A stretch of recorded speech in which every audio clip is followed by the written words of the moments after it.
he gets mad, he busts his buttons off, and I have to sew 'em on again. As he's mad most of the time, it keeps me busy." "I'll see you again, won't I, Joe?" said Cap'n Bill. "No reason why you shouldn't, if you manage to keep alive," said Cap'n Joe. "But you mustn't forget, Bill, that Zog has his grip on you, and I've never known anything to escape him yet." Saying this, the old sailor began to stump toward the door, but tripped his foot against his wooden leg and gave a swift dive forward. He would have fallen flat had he not grabbed the drapery at the doorway and saved himself by holding fast to it with both hands. Even then, he rolled and twisted so awkwardly before he could get upon his legs that Trot had to laugh outright at his antics. "This hickory leg," said Cap'n Joe, "is so blamed light that it always wants to float. Agga Groo, the gold worker, has promised me a gold leg that will stay down, but he never has time to make it.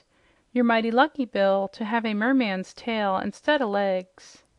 "I guess I am, Joe," replied Bill, "for in such a wet country the fishes have the best of it. But I ain't sure I'd like this sort of thing always."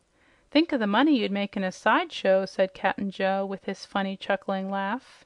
Then he pounded his wooden leg against the hard floor and managed to hobble from the room without more accidents. When he had gone, Trot said, "Aren't you glad to find your brother again, Cap'n Bill?" "Why, so," replied the sailor. "I don't know much about Joe, seein' as we haven't met before for many a long year, and all I remember about our boyhood days is that we fought and pulled hair most of the time. But what worries me most is Joe's lookin' so much like me myself, wooden leg and all. Don't you think it's rather cheeky and unbrotherly, Trot?" "Perhaps he can't help it," suggested the child. "And anyhow, he'll never be able to live on land again." "No," said Cap'n Bill with a sigh. "Joe's a fish now, and so he ain't likely to be took for me by any of our friends on the earth." End of chapter 14.